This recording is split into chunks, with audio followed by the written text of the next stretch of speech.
shout out to the creator, Solange Knowles. Before we get into it, friendly reminder, I'm not attacking the creator. We just attacking the argument. We talking about what they're saying. So don't be attacking people and bothering people. But this dude is not a big fan of the fact that Expedition 33, I missed the super chat. I did. Oh, shout out to Darth Misogyny with the super chat. Appreciate it. One of your streams showed up on my on live streams fails Reddit of you explaining what a balling gamer is. A lot of comments are agreeing with you. Hey, tweet that to me, Darth Misogyny. Tweet that to me. Let's go. Hey, I'm not gonna lie. I made a Twitter page like 2 weeks ago. That shit blowing up already, bro. I've had 2 clips go viral already. I'm pretty sure that came from my Twitter. Shout out to y'all for supporting the content.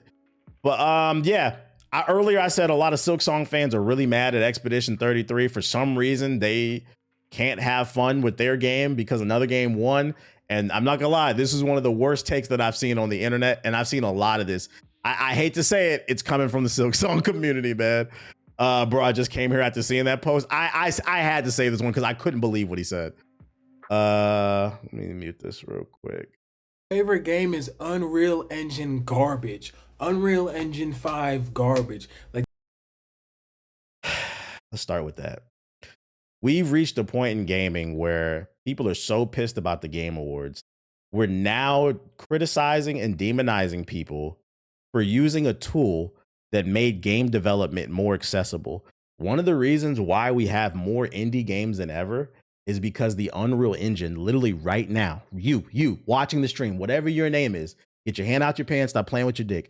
You can download the Unreal Engine and make games for free. And they will not charge you royalties until your game sells like 100,000 or something like that. That's a beautiful thing. Now, does the Unreal Engine have some problems? Unreal Engine 5? Yeah, it does. But I'm not going to lie. I'm starting to question how bad are the problems with the Unreal Engine versus the lack of talent. Because Expedition 33 runs on Unreal Engine 5. And one thing I can say about that game is that is one of the most optimized games of the year. I had no bugs, no glitches, no frame rate drops. So in my head, I'm thinking, why does this game run so well, but other ones don't? It starts to make me wonder, is it a talent issue? Because on the flip side of things, the beauty of the Unreal Engine is also the downfall. It's accessible to everybody. So it makes me wonder how many people just lack the experience. Because there is a difference, and this is why dev teams are so big. You have to understand, there is a difference in skill set between art design, the coding, animations, optimization. This is why they have different teams. Somebody who knows how to optimize doesn't necessarily know how to animate. Sometimes maybe, but it makes me wonder. But we got to get away from just calling games trash because it runs on Unreal. Call it trash because it doesn't run well. That viral Mario clip in Unreal Engine 5 and it's shitty. That is what Claire Expedition 33 is. That shit is trash, nigga. He didn't play the game, chat. I said, man, this is a miserable existence. To deny yourself greatness is bad karma, and you're also missing out on things that could potentially inspire you. You don't gotta like the game as much as everybody, but there's no way you can play that game and call it trash. We gotta expand the vocabulary. He's grifting? Nah, he's not. I'm gonna let it keep playing. I'm gonna tell you, he's getting to it. I'm gonna show you why I saved this. I don't think he's grifting. I think he's serious. Don't mention that shit. The game is trash, bro. Where's E3 when you need it? Because this game would not have won anything. When I saw that, I said, oh my God. Ladies and gentlemen, this is why I was like, I don't think he's grifting. E3, if Expedition 33 was at E3, you're right, it wouldn't have won anything because E3 wasn't an award show. It was just a show to preview new games. There was an award you could win at E3, best of E3, like the best preview, but there was no like straight up award like the award show. So I don't know what E3 you watched, but that ain't it, bro. That ain't it, man. No, not have won anything. This game would have never been showed at E3 because Claire Expedition 33 is bummy, bro. That's not true that it wouldn't have been shown at E3. As somebody who's attended E3 for 7 years in a row, shout out to me. The way a game gets onto E3 is you just had to buy a slot. You had to buy a booth. That's actually why E3 fell apart, for those unaware. Getting a booth at E3 was just too expensive. You had to spend millions of dollars to get a booth, if not bare minimum hundreds of thousands to get a corner in the convention center. And then a lot of people felt like they weren't getting the return that they wanted. So what happened is they started doing shows online, Nintendo Direct. Nintendo was ahead of, we made fun of them, but Nintendo was ahead of the ball. Then you had the PlayStation State of the Play. Now you have the Xbox preview and all that other stuff. It just wasn't worth it. So you have to understand, anybody could have appeared at E3, if they had the money for it. I would know. I was there. I mean, like, name me 5 real life niggas who've played it, bro. I'm one of them. My nigga JG. My nigga Ethos. My nigga Siggy. I don't know if Watts in the chat. She Rican, but we're gonna give you a pass. My nigga Watts.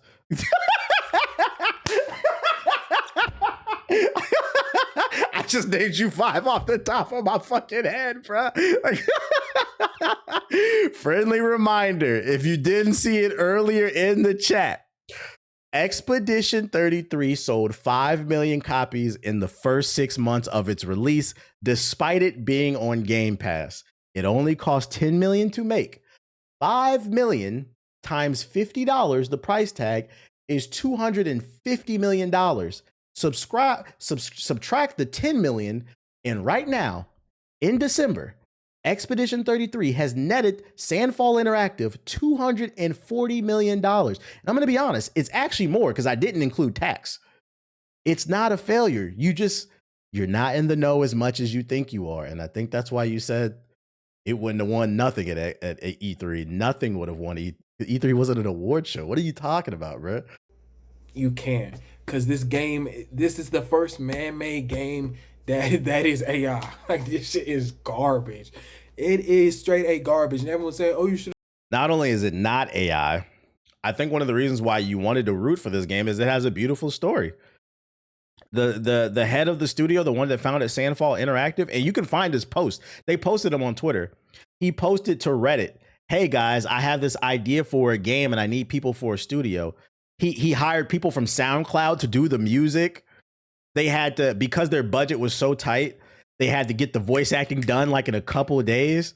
This is the story of the underdog that you want to win. For those unaware, Expedition 33 started off as a Reddit post. Let me see if I can find it, actually. If anybody has the link. The Reddit post that started it all. Is this from 7 months ago? I don't think this is it. Damn, I should have saved that shit, bro. Anybody got the link for that shit? Exactly what it seems like. I don't think he plays games at all. It was inside that post. It was. Let me read it. Here's the link to our draft trailer. If you're interested, check out the doc for the instructions. He's reposting it. My dumbass. So this person from I don't know how Reddit works. This guy from 7 months ago reposted it. So this is the original post. 6 years ago, the head of Sandfall Interactive, when he first started the studio, ambitious AA game project looking for 3 female and 2 male leads. It was supposed to be a PS4 and Xbox One game. That's how long it's been in development. And he's recruiting people on fucking Reddit. This is the story that you want.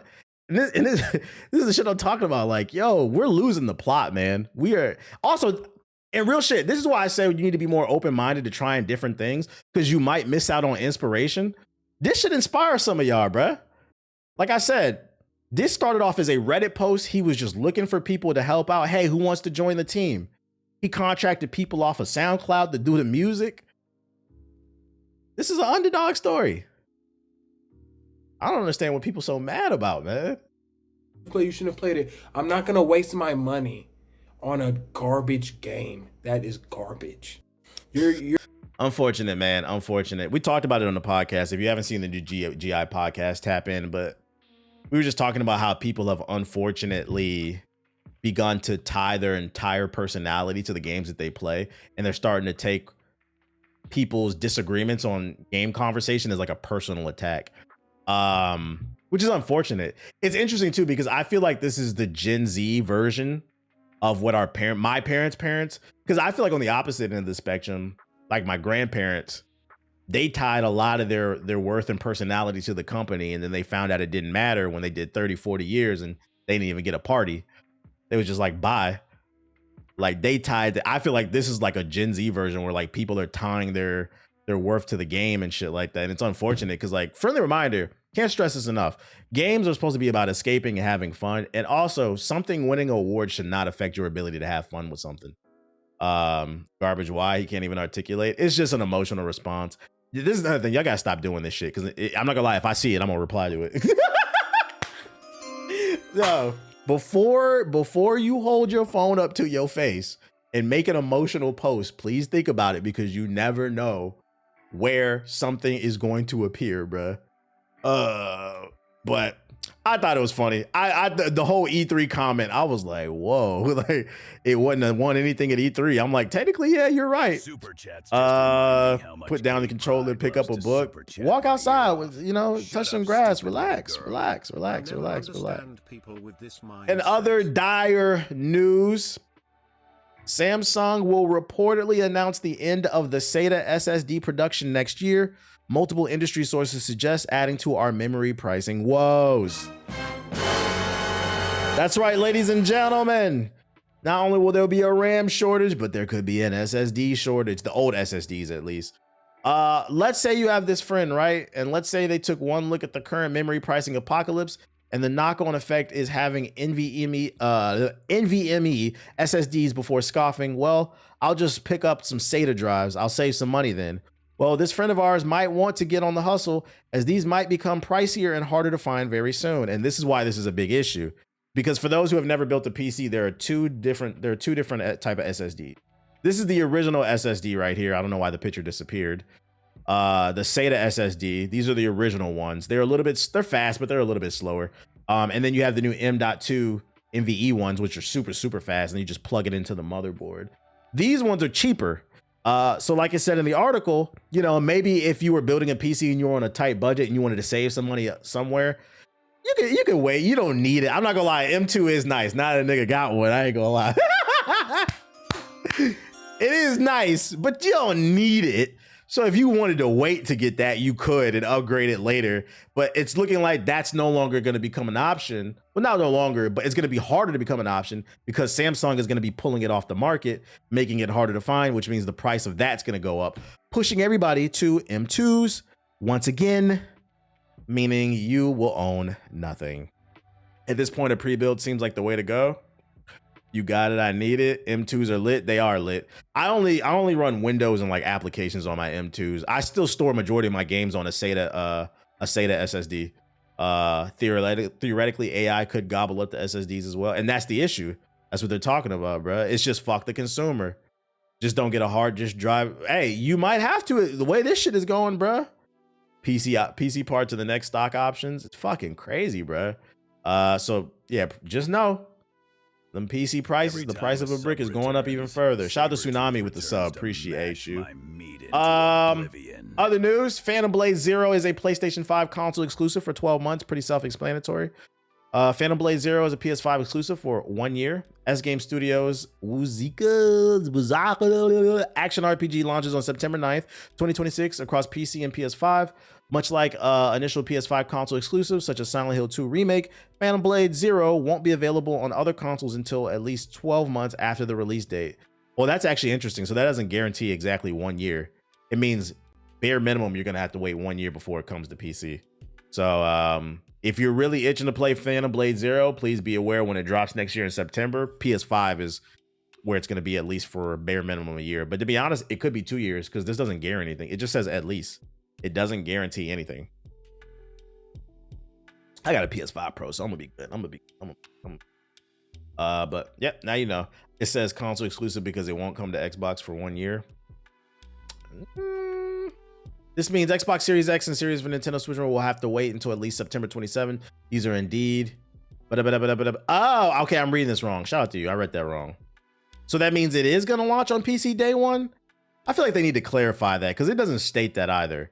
Because I understand you can interpret that as it's not coming to Xbox or the Switch until 2027. But unless they straight up state it's coming to PC day one, that doesn't. This is actually a little confusing the way they worded it. Oh, I'm bugging. Yeah, I can't read, chat. See, my dumb ass can't read. It launches on September 9th across PC and okay, it is PC day one. My bad. I can't read. I can't read. I can't read. That's my fault. You see, hey, you see how easy it is to say my bad? I misread something. I read that too fast. My fault. I read that wrong. Okay. Well, it's coming to PC day one. That's good to know. I ain't gonna hold you. I don't think this shit coming to the Switch 2 anyway. I don't think this shit coming to the Switch anyway. Xbox Series, yeah, but this doesn't look like it's a game that's gonna run on the Switch 2. I'm gonna be honest. PS4, fuck no. You wearing glasses too? My glasses are for blue light. Yeah, headline baited type shit. This is the one Watts sent me. Lords of the Fallen 2 will have attractive female characters in revealing outfits, the CEO said. Oh, thank God. Thank God.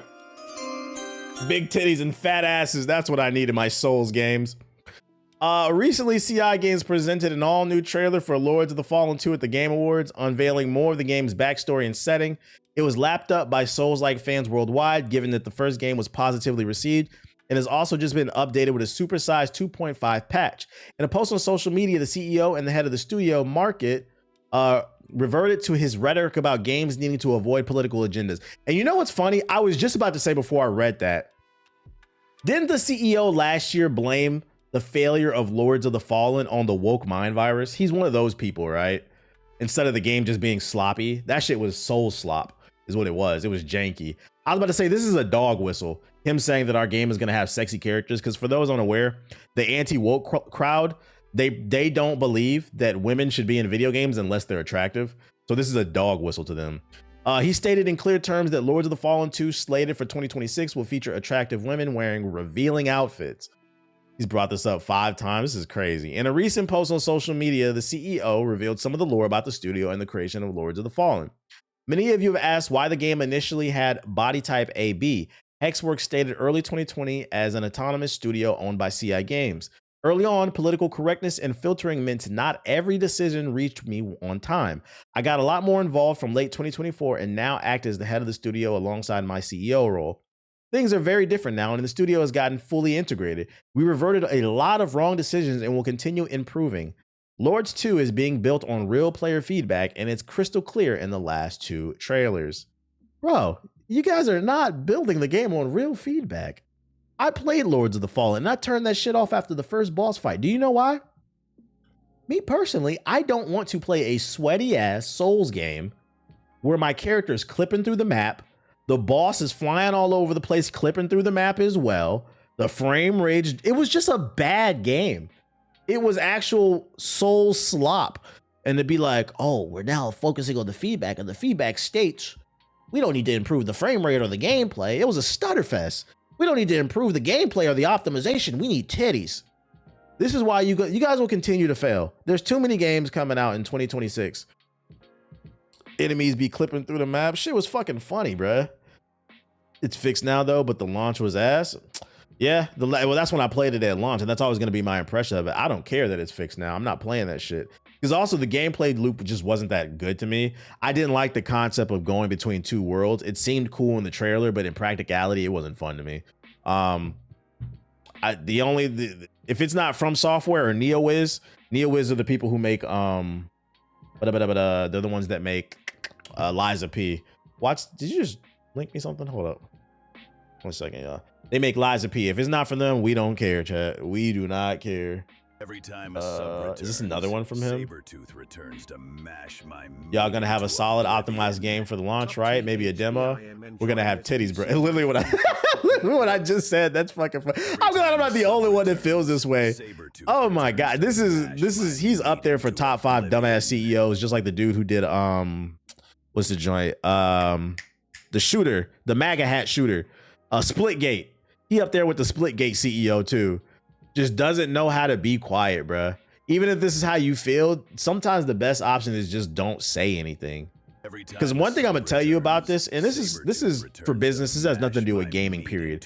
If you in the chat want to make some type of successful business, unless you're being racist, these MAGA, these go woke, go broke, anti-woke people, they don't buy shit. These motherfuckers don't buy games. And the reason I said unless you're being racist, because for some reason, if you be racist, like the children and shit, they'll give you money to your GoFundMe page. I don't know why.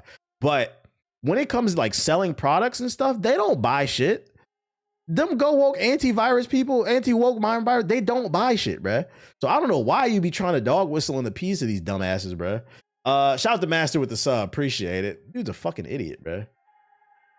Oh, I thought this was cool. This is look how far technology has come type situation here. I'm not into hockey like that, but I saw this tweet. NHL 11 and 10 are now available to play online on PC. Type in Zamboni.gg in your web browser and join the Discord for instructions on how to get set up. Ladies and gentlemen, you can now play games from like the 360 era in your web browser. This is actually fucking insane to me.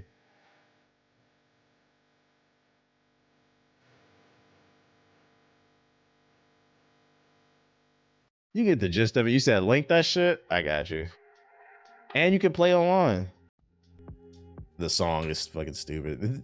Oh wait, let me put it on all so it goes to the YouTube chat as well. I'm glad you said Zamboni, right? Zamboni. I don't know what the fuck that means. The music took me back. Anyways, what else I got? Oh, sad news for Sega fans. After 25 years of support, Google has finally discontinued support for Dreamcast web browsers, man. I don't know who's on the hub via their Dreamcast on dial-up AOL internet, but it is no longer supported. Sorry. You guys are going to have to watch my streams with at least a PS4 now. that has an updated web browser. The Dreamcast web browser is not working. I know. This is hard-hitting news, man. This is hard-hitting news, man. Today I learned that the web browser still worked. That's what I fucking learned. I was like, oh, okay.